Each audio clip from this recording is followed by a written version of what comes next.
Rezolucija sama ima za cilj pre svega da napravi ulazak ili dobijenje datum za početka pregovora i on otprilike ne treba da se zove rezolucija o kim, nego pre svega treba da se zove rezolucija za dobijanje datuma za početak pregovora.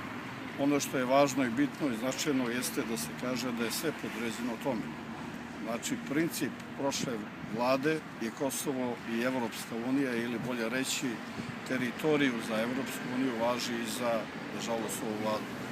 Duše, imali smo prilike da čujemo od predsjednika Srbije Ivice Dačića, koji je savjetovao Srbima da moraju da ugase institucije države Srbije, da Srbi postanu separatisti u srpskoj državi i da je to jedini naš način za bolji opstanak. Mislim, ovo sve govori o tome da je i ova sadašnja vlast navodno zbog boljeg života Srba, odnosno zbog ulaska u Evropsku uniju, spremna da žrtvuje najvažniji i najbogatiji deo sveta. Bez obzira na zabranu policije, mi smo danas došli ovde ispred inicijative Nikad granica da pokažemo našem narodu na Kosovu i Metohiji, našoj braći i sestrama, da smo i dalje uz njih, da nećemo nikad odustati od borbe za svetu srpsku zemlju.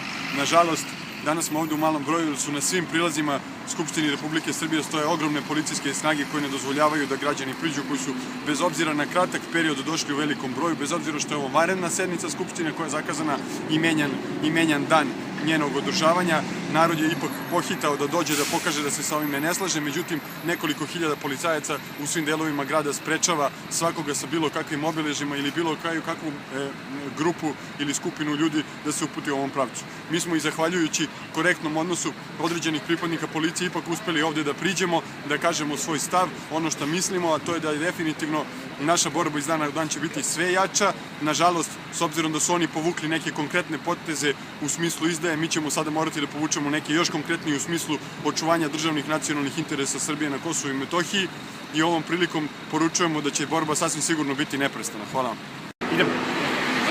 Mi smo ovde došli ispred inicijative Nikad granica da izrazimo protest. Danas Narodna skupština 12. januara će da prekrši Ustav. Da smo ovde došli kao šiptarski teroristi, da dižemo spomenik nekom od poginulih pripadnika OVK ispred Skupštine, sigurni smo da bi nam to bilo odobreno, kao što je bilo odobreno u Preševu. Prema tome, sledeći put ćemo možda da pozovemo najboljeg prijatelja Ivice Dačića, Hašima Tačija, da dođe sa nama, jer onda mislimo da ćemo moći ovde da okupimo i 100.000 ljudi bez prijave i da nam niko ništa neće reći.